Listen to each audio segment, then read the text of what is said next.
The sterile smell of antiseptic hung heavy in the maternity ward, mixing with the quiet beeping of monitors and the muffled cries of newborns. For most families, this place marked the beginning of joy, relief, and fragile happiness.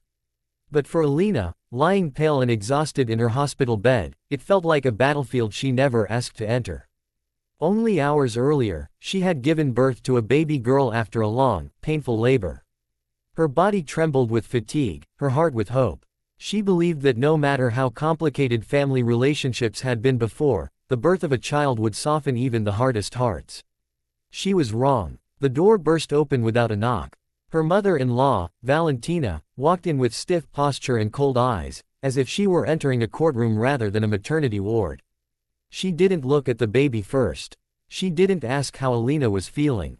Instead, her sharp gaze scanned the room, taking in every detail with disapproval. Alina felt her chest tighten. She had always sensed that Valentina never truly accepted her, but she never imagined this moment would turn so cruel. "I don't know what you're doing here," Valentina said, her voice low but cutting. "This is our family matter, and you've already caused enough trouble." Alina tried to sit up, wincing in pain. "I just gave birth to your granddaughter," she whispered, disbelief mixing with fear. "Please, not now." But Valentina's anger only seemed to grow.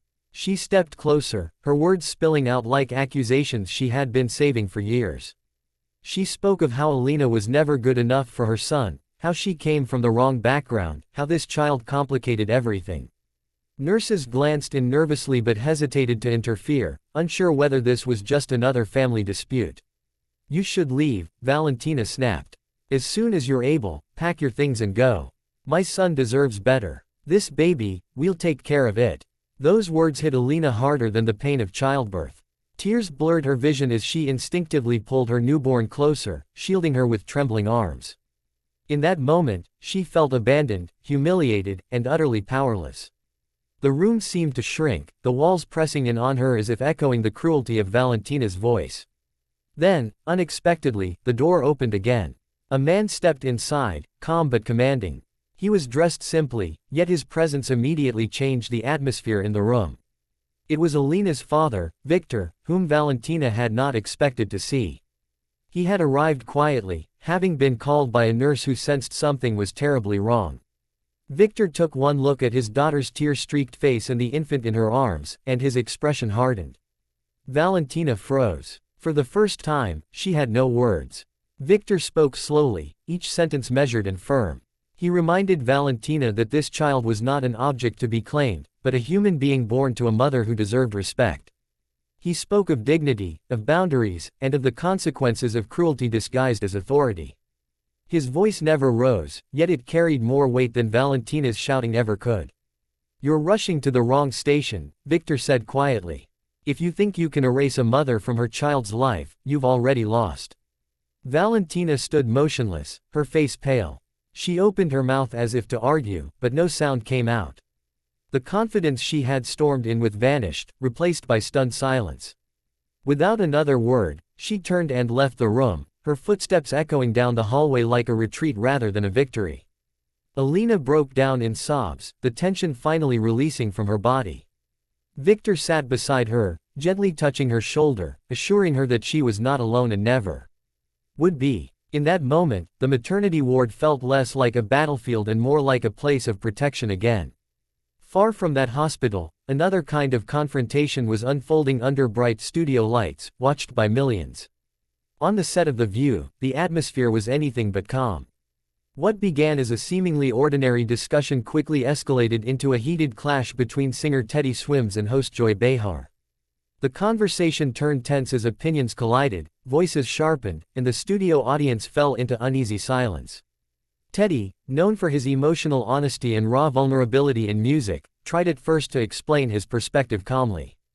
But the back and forth grew more aggressive, with interruptions and dismissive remarks cutting through his attempts to speak. The frustration on his face was impossible to miss. His hands clenched, his jaw tightened, and finally, he stood up. "This isn't a conversation anymore," he said, his voice steady but wounded. "This is disrespect." Without waiting for a response, Teddy removed his microphone and walked off the set. Gasps rippled through the audience. The cameras lingered for a moment on the empty chair before cutting away, leaving viewers stunned by the sudden exit. In different places, under very different circumstances, two confrontations revealed the same truth. Whether in a maternity ward or a television studio, respect has limits, and when those limits are crossed, silence or departure can be the most powerful response. Valentina's authority crumbled when faced with quiet strength, and Joy Behar's sharp exchange ended with an empty seat and unresolved tension. For Alina, the days that followed were still difficult, but something had changed. She found strength in knowing she had people who would stand up for her, who would not allow cruelty to define her motherhood. And for viewers watching Teddy Swims walk off the view, it was a reminder that even public figures have the right to draw a line, to say enough, and to walk away with their dignity intact. In both stories, the message was clear: power does not belong to the loudest voice in the room. Sometimes, it belongs to the one who knows when to speak, and when to leave. The maternity ward was unusually quiet that morning, wrapped in a fragile calm that felt almost sacred. Sunlight filtered through the pale curtains, touching the white walls and the small crib beside the bed. For Alina, every breath felt heavy, her body still aching from the long night of labor. Yet when she looked at her newborn daughter sleeping peacefully, all the pain seemed distant, almost unreal. This tiny life was now her entire world. She believed that even the most broken family ties could heal in moments like this. She believed love would be stronger than resentment. The door opened sharply, breaking the silence like a crack of thunder. Valentina, her mother-in-law, entered without hesitation, her heels clicking against the floor with a sense of purpose that made Alina's heart sink. There was no smile, no softness in her expression. She didn't rush to the crib, didn't whisper a blessing or reach out to touch the baby's tiny hand. Instead, her eyes locked onto Alina with a cold intensity that made the room feel smaller. "So, it's done," Valentina said flatly, folding her arms. "I hope you understand that this doesn't change anything." Alina struggled to process the words. "Change what?" she asked quietly, her voice barely above a whisper. Valentina stepped closer, her shadow falling across the bed.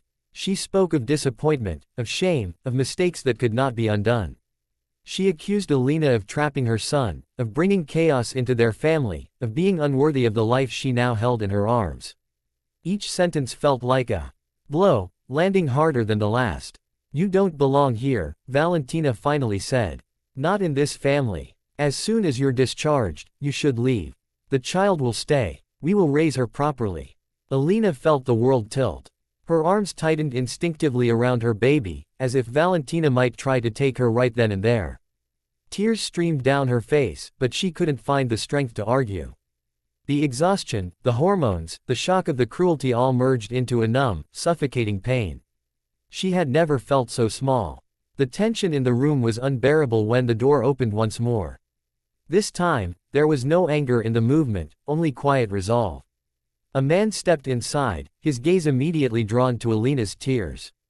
It was her older brother, Dennis, who had arrived unexpectedly after receiving a worried call from a nurse who sensed the situation was spiraling out of control. Dennis took in the scene in seconds: Valentina's rigid posture, Alina's shaking hands, the baby clutched protectively to her chest. His voice, when he spoke, was calm but edged with steel. "This ends now," he said. Valentina turned, clearly not expecting opposition. She tried to assert her authority, to remind him whose family this was, whose rules mattered. Dennis didn't raise his voice. He didn't need to. He spoke about the law, about a mother's rights, about consequences that followed when boundaries were crossed. He spoke about respect, not as a favor, but as an obligation. "You're heading to the wrong station," he said quietly. "If you think intimidation makes you powerful, you've misunderstood everything." For the first time, Valentina had nothing to say. Her lips parted, but no sound came out. The sharp confidence that had carried her into the room dissolved, replaced by an uneasy silence. She glanced once at the baby, then turned away, leaving without another word. The door closed softly behind her, but the impact of her departure felt enormous. Alina's strength finally gave way. She cried openly, her shoulders shaking as Dennis stood beside her, offering reassurance and protection. In that moment, the room felt safe again, as if the walls themselves had exhaled. Elsewhere, in a brightly lit television studio, a very different kind of confrontation was unfolding. The set of The View buzzed with tension as a discussion veered sharply off course. Teddy Swims sat among the hosts, his expression shifting from thoughtful to visibly strained as the conversation grew more confrontational. What was meant to be an exchange of ideas quickly turned into a clash of egos and interruptions. Joy Behar's remarks cut sharply, dismissing Teddy's perspective before he could fully express it. He tried to interject, to clarify his point, but the interruptions continued. The audience sensed the discomfort, the air thick with unspoken frustration. Teddy's usual warmth was replaced by a guarded intensity, his patience wearing thin. Finally, he paused, took a breath, and stood up. "I came here to have a conversation," he said evenly. "Not to be talked over or mocked." The studio fell silent. Without dramatics, without shouting, Teddy removed his microphone and walked off the set. The cameras captured the stunned expressions, the empty chair, the awkward attempt to regain control of the moment. For viewers, it was shocking not because of anger, but because of restraint. He chose dignity over escalation. Though separated by distance and circumstance, the two moments echoed each other in unexpected ways. In the hospital room, cruelty lost its power when confronted with calm resolve. On live television, disrespect was answered not with shouting, but with absence. Both situations revealed how quickly authority collapses when it relies on intimidation rather than understanding. In the days that followed, Alina began to heal, not just physically but emotionally. The fear that once consumed her was slowly replaced by a growing sense of confidence. She understood now that motherhood did not make her weaker, but stronger. She had allies, she had rights, and most importantly, she had her child. For those who watched Teddy Swims walk away from The View, the moment lingered long after the broadcast ended. It sparked conversations about boundaries, about the right to be heard, about knowing when to stay and when to leave. It reminded people that walking away is not always a sign of defeat. Sometimes, it is the clearest statement of self-respect. Both stories carried the same quiet lesson. Power does not always announce itself loudly. Sometimes it arrives silently, in the form of an unexpected guest, a firm voice, or a simple decision to stand up and walk away. And in those moments, everything changes.